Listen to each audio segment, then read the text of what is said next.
ಶ್ರೀ ಗುರುಭ್ಯೋ ನಮಃ. ನಮಸ್ಕಾರ ವೀಕ್ಷಕರೇ, ವಿನಾಯಕ್ ಆಸ್ಟ್ರೋಟಾಕ್ಸ್ಗೆ ತಮಗೆಲ್ಲರಿಗೂ ಆದರದ ಸ್ವಾಗತ. ನಮ್ಮ ನಿತ್ಯ ಜೀವನದಲ್ಲಿ ಸಾಕಷ್ಟು ನೋವು ನಲಿವುಗಳನ್ನಿರಬಹುದು, ಕಷ್ಟ ಕಾರ್ಪಣ್ಯಗಳನ್ನಿರಬಹುದು, ಸುಖ ದುಃಖಗಳನ್ನಿರಬಹುದು, ಪರೀಕ್ಷೆಗಳನ್ನಿರಬಹುದು, ವಿಘ್ನಗಳನ್ನಿರಬಹುದು, ಎಲ್ಲವುದನ್ನು ಕೂಡ ಅನುಭವಿಸ್ತಾ ಇರ್ತೇವೆ.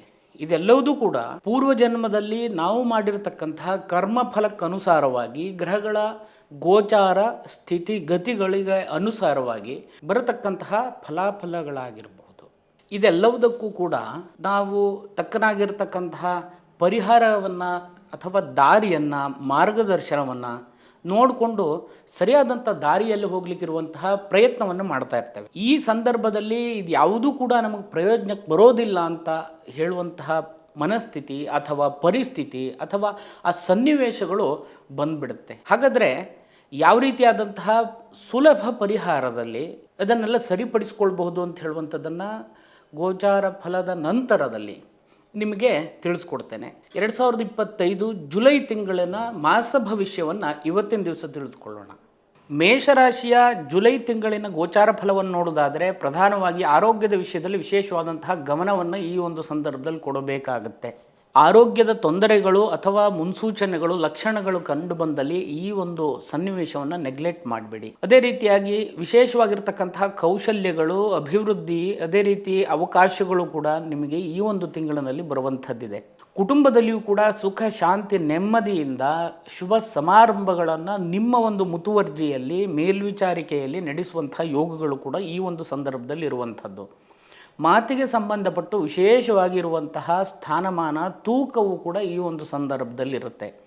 ಇನ್ನು ಹಣದ ವಿಷಯದಲ್ಲಿಯೂ ಕೂಡ ಇನ್ನೊಬ್ಬರಿಗೋಸ್ಕರ ಉಪಕಾರಕ್ಕೆ ಅಥವಾ ಸಹಾಯಕ್ಕೆ ನೀವು ಸಿದ್ಧಸ್ಥರಾಗಿರೋದ್ರಿಂದಾಗಿ ಈ ಒಂದು ವಿಷಯದಲ್ಲಿ ಹೆಚ್ಚಿಗೆ ಗಮನವನ್ನು ಕೊಡಬೇಕಾಗುತ್ತೆ. ದಾಖಲೆ ಪತ್ರಕ್ಕೆ ಸಂಬಂಧಪಟ್ಟು, ಜಾಮೀನಿಗೆ ಸಂಬಂಧಪಟ್ಟು ಅಥವಾ ಯಾವುದಾದ್ರೂ ಕೆಲಸ ಕಾರ್ಯಗಳ ವಿಷಯದ ಬಗ್ಗೆ ಹೆಚ್ಚಿಗೆ ಗಮನವನ್ನು ಕೊಟ್ಟು ನೆಗ್ಲೆಕ್ಟ್ ಮಾಡ್ದೇ ಆ ಒಂದು ಕೆಲಸದಲ್ಲಿ ನೀವು ಮುಂದುವರೆದರೆ ಒಳ್ಳೆಯ ಫಲವನ್ನು ಈ ತಿಂಗಳಿನಲ್ಲಿ ಕಾಣಬಹುದು.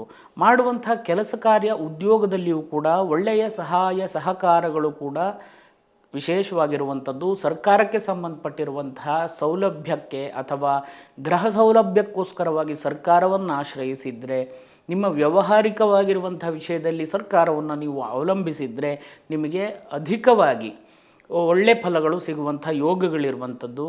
ಅಥವಾ ಈ ಮೊದಲು ಪ್ರಯತ್ನವನ್ನು ಮಾಡಿಸ್ತಾ ಇದ್ದರೂ ಕೂಡ ಒಳ್ಳೆಯ ಫಲವನ್ನು, ಶುಭ ವಿಚಾರವನ್ನು ಕೂಡ ಕೇಳುವಂಥ ಯೋಗ ಈ ಸಂದರ್ಭದಲ್ಲಿರುತ್ತೆ. ಮಕ್ಕಳ ವಿಷಯದಲ್ಲಿ ವಿಶೇಷವಾಗಿ ಗಮನ ಇಡಬೇಕಾದಂತಹ ಅವಶ್ಯಕತೆಗಳಿರಬಹುದು. ಅಥವಾ ವಿದ್ಯಾಭ್ಯಾಸದ ವಿಷಯದಲ್ಲಿ ಅವರವರ ಕೆಲಸ ಕಾರ್ಯಗಳನ್ನು ಬಿಟ್ಟು ಇನ್ನೊಂದು ಕೆಲಸದಲ್ಲಿ ಗಮನವನ್ನು ಕೂಡ ಹರಿಸಬಹುದು. ಅಂದರೆ ಬುದ್ಧಿ ಚಂಚಲತೆ ಕೂಡ ಆಗುವಂಥ ಸಾಧ್ಯತೆಗಳು ಈ ಒಂದು ತಿಂಗಳಿನಲ್ಲಿ ಹೆಚ್ಚಿನದಾಗಿ ಕಂಡುಬರುವಂಥ ಸಾಧ್ಯತೆಗಳಿರುವಂಥದ್ದು. ನೂತನವಾಗಿ ವಾಹನವನ್ನು ಖರೀದಿ ಮಾಡುವಂಥ ಯೋಗವು ಕೂಡ ಈ ಒಂದು ತಿಂಗಳಿನಲ್ಲಿದೆ. ಹೊಸ ವಾಹನವನ್ನು ಖರೀದಿ ಮಾಡಬೇಕು ಅಂತ ಹೇಳಿ ಈಗಾಗಲೇ ಪ್ಲ್ಯಾನ್ ಮಾಡಿ ಎಷ್ಟೋ ಸಮಯದಿಂದ ಮುಂದೂಡ್ತಾ ಬಂದು ಈ ಒಂದು ತಿಂಗಳಿನಲ್ಲಿ ನಿಮಗೆ ಅದು ಸದಾವಕಾಶವನ್ನು ಕಲ್ಪಿಸಿಕೊಡುವುದರಲ್ಲಿ ಯಾವುದೇ ರೀತಿಯಾದಂಥ ಸಂಶಯ ಇಲ್ಲ. ಅದೇ ರೀತಿಯಾಗಿ ತಗೊಂಡಿರುವಂತಹ ಭೂಮಿಯನ್ನು ಒಂದು ಅಭಿವೃದ್ಧಿಪಡಿಸುವಂತಹ ನಿಟ್ಟಿನಲ್ಲಿ ಮಾಡ್ತಾ ಇರುವಂಥ ಪ್ರಯತ್ನಕ್ಕೂ ಕೂಡ ಶುಭ ಒಂದು ಫಲವನ್ನು ಕಾಣಬಹುದು. ಇನ್ನು ಶತ್ರುಋಣ ರೋಗಸ್ಥಾನವನ್ನು ನೋಡುವುದಾದರೆ ಅಲ್ಪ ಸ್ವಲ್ಪ ನಿಮ್ಮ ಮೇಲೆ ಮತ್ಸರ್ವ ಮಾಡುವವರಿಂದ ಅಥವಾ ಹೊಟ್ಟೆ ಕಿಚ್ಚನ್ನು ಪಡುವವರಿಂದ, ನಿಮ್ಮ ಮೇಲೆ ಶತ್ರುತ್ವವನ್ನು ಮಾಡುವವರಿಂದ ಆದಷ್ಟು ದೂರ ಇರಿ. ಇನ್ನು ಒಟ್ಟಿಗಿದ್ದುಕೊಂಡು ನಿಮ್ಮ ದಾರಿಯನ್ನೇ ತಪ್ಪಿಸುವಂತಹ ಅಥವಾ ಡೈವರ್ಟ್ ಮಾಡುವಂತಹ ಮನಸ್ಥಿತಿಯವರಿಂದಲೂ ಕೂಡ ಆದಷ್ಟು ದೂರ ಇರಿ. ಇದರಿಂದ ನಿಮ್ಮ ಹೆಸರಿಗೆ ಅಥವಾ ವ್ಯಕ್ತಿತ್ವಕ್ಕೆ, ಗೌರವಕ್ಕೆ ಸಣ್ಣ ಪುಟ್ಟ ಕಳಂಕಗಳು ಕೂಡ ಬರುವಂಥ ಸಾಧ್ಯತೆಗಳಿದೆ. ಪಿತ್ರಾರ್ಜಿತವಾಗಿ ಬಂದಿರತಕ್ಕಂತಹ ಸಂಪತ್ತು, ಭೂಮಿ, ಆಭರಣ ಇತ್ಯಾದಿಗಳು ನಿಮ್ಮ ಒಂದು ಸಹೋದರರೊಂದಿಗೆ ನೀವು ವಿಭಜನೆ ಮಾಡಿಕೊಳ್ಳುವಂಥ ಸಂದರ್ಭದಲ್ಲಿ ಅಲ್ಪ ಸ್ವಲ್ಪ ಮನಸ್ತಾಪಗಳು ಅಥವಾ ವಿರೋಧವು ಅಥವಾ ಬೇಜಾರುಗಳು ಕೂಡ ಬರುವಂಥ ಸಾಧ್ಯತೆಗಳು ಈ ಒಂದು ಸಂದರ್ಭದಲ್ಲಿ ಹೆಚ್ಚಿನದಾಗಿ ಕಂಡುಬರುತ್ತೆ. ಇದರಿಂದ ವಿಶ್ವಾಸ, ಗೌರವ, ಪ್ರೀತಿ ಇತ್ಯಾದಿಗಳಿಂದ ಸ್ವಲ್ಪ ವಂಚಿತರಾಗುವಂಥ ಸಾಧ್ಯತೆಗಳು ಕೂಡ ಈ ಒಂದು ಸಂದರ್ಭದಲ್ಲಿದೆ. ವಿವಾಹಕ್ಕೋಸ್ಕರವಾಗಿ ಪ್ರಯತ್ನವನ್ನು ಮಾಡ್ತಾ ಇರುವವರಿಗೆ ಶುಭ ಫಲವನ್ನು ಕೂಡ ಈ ಒಂದು ಸಂದರ್ಭದಲ್ಲಿ ಕಾಣಬಹುದು. ಉದ್ಯೋಗದ ವಿಷಯದಲ್ಲಿ ಹೊಸ ಉದ್ಯೋಗವನ್ನು ಆರಂಭ ಮಾಡಬೇಕು, ಮಾಡ್ತಾ ಇರುವಂಥ ಉದ್ಯೋಗವಲ್ಲದೇ ಇನ್ನೊಂದು ಉದ್ಯೋಗವನ್ನು ಅಥವಾ ಸೈಡಾಗಿ ಏನೋ ಒಂದು ಬಿಸ್ನೆಸ್ಸನ್ನು ಮಾಡಬೇಕು, ಅಥವಾ ಹೊಸ ಉದ್ಯೋಗವನ್ನು ಹುಡುಕ್ತಾ ಇದ್ದೇವೆ, ಅಥವಾ ಪ್ರಮೋಷನ್ನಿಗೋಸ್ಕರ ಕಾಯ್ತಾ ಇದ್ದೇವೆ, ಅಥವಾ ತುಂಬ ಕಾರ್ಯದಲ್ಲಿ ಕೆಲಸದಲ್ಲಿ ಒತ್ತಡಗಳ ಪರಿಸ್ಥಿತಿ ಜಾಸ್ತಿ ಆಗಿದೆ, ಏನು ಮಾಡಬೇಕು ಗೊತ್ತಾಗ್ತಾ ಇಲ್ಲ, ಟೆನ್ಷನ್ ಒಟ್ಟಾರೆ ನೋಡೋದಾದರೆ ಈ ಒಂದು ಸಂದರ್ಭವನ್ನು, ಈ ಒಂದು ಸಮಯವನ್ನು ಅನುಭವಿಸ್ತಾ ಇರುವವರಿಗೂ ಕೂಡ ಶೀಘ್ರದಲ್ಲಿ ಉಪಶಮನ ಆಗುವಂತಹ ಎಲ್ಲ ಯೋಗಗಳು ಕೂಡ ಈ ಒಂದು ಸಂದರ್ಭದಲ್ಲಿ ಇರುವಂಥದ್ದು. ನಿಮ್ಮ ಮೇಲಧಿಕಾರಿಗಳಿಂದಲೂ ಕೂಡ ಒಳ್ಳೆಯ ಸಹಾಯ ಸಹಕಾರಗಳು ಕೂಡ ಸಿಗುವಂಥ ಯೋಗ ಈ ಸಂದರ್ಭದಲ್ಲಿದೆ. ಅದೇ ರೀತಿಯ ಲಾಭಸ್ಥಾನವನ್ನು ನೋಡುವುದಾದರೆ, ಲಾಭಸ್ಥಾನದಲ್ಲಿರ್ತಕ್ಕಂತಹ ರಾಹುವಿನಿಂದಾಗಿ ಸಾಕಷ್ಟು ದಿಢೀರಾಗಿರುವಂತಹ ಲಾಭಗಳು ಕೂಡ ನಿಮ್ಮ ಕೈ ಸೇರುವಂಥ ಸಾಧ್ಯತೆಗಳು ಹೆಚ್ಚಿನದಾಗಿ ಕಂಡುಬರುತ್ತೆ. ಇನ್ನು ಈ ಮೊದಲು ನಾನು ತಿಳಿಸಿರೋ ಪ್ರಕಾರವಾಗಿ ಪಾರ್ಟ್ನರ್ಶಿಪ್ ಬಿಸ್ನೆಸ್ಗೆ ಸಂಬಂಧಪಟ್ಟಿರುವಂತಹ ವಿಷಯದಲ್ಲಿಯೂ ಕೂಡ ಹೆಚ್ಚಿಗೆ ನೀವು ಗಮನ ಇಟ್ಟು ನಿಮ್ಮ ಕೆಲಸವನ್ನು ಕಾರ್ಯವನ್ನು ಮಾಡಬೇಕಾಗಿ ಬರುತ್ತೆ. 7ನೇ ಶನಿಯ ಪ್ರಭಾವದಿಂದಾಗಿ ಪ್ರತಿಯೊಂದು ಕಾರ್ಯದಲ್ಲಿಯೂ ಕೂಡ ಆಲಸ್ಯ, ಜಡತ್ವ, ಇವತ್ತು ಮಾಡಬೇಕಾದ್ದನ್ನು ನಾಳೆ ಮಾಡುವ, ನಾಳೆ ಮಾಡಬೇಕಾದ್ದನ್ನು ನಾಡಿದ್ದು ಮಾಡುವ ಅಂತ ಹೇಳಿಕೊಂಡು ಎಲ್ಲದನ್ನು ಮುಂದೂಡ್ತಾ ನಿಮ್ಮ ಅವಕಾಶಗಳು ಅಥವಾ ಕೆಲವಷ್ಟು ಒಳ್ಳೆಯ ಸಮಯವನ್ನು ಕೂಡ ಕಳ್ಕೊಳ್ಳುವಂಥ ಸಾಧ್ಯತೆಗಳಿರುತ್ತೆ. ಸೂಕ್ಷ್ಮವಾಗಿ, ಬಹಳ ಜಾಗ್ರತೆಯಿಂದ, ಬಹಳ ಉತ್ಸುಕತೆಯಿಂದ ಎಲ್ಲ ಪ್ರಯತ್ನದಲ್ಲಿ ನೀವು ಮುನ್ನಡೆದರೆ ಒಳ್ಳೆಯ ಒಂದು ಫಲವನ್ನು ಕೂಡ ಈ ಒಂದು ತಿಂಗಳಿನಲ್ಲಿ ಕಾಣಬಹುದು ಅಂತ ಹೇಳುವಂಥದ್ದು ಗೋಚಾರ ಫಲ ತಿಳಿಸ್ತಾ ಇದೆ.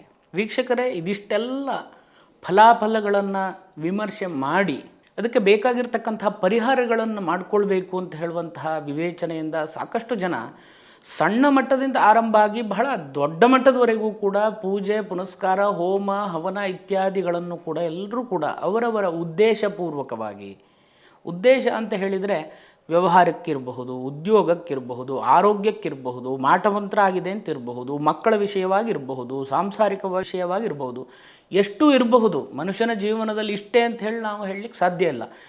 ವ್ಯಕ್ತಿಯಿಂದ ವ್ಯಕ್ತಿಗೆ ಸಮಸ್ಯೆಗಳೂ ಭಿನ್ನವಾಗಿರುತ್ತೆ, ಪರಿಹಾರಗಳು ಕೂಡ ಭಿನ್ನವಾಗಿರುತ್ತೆ.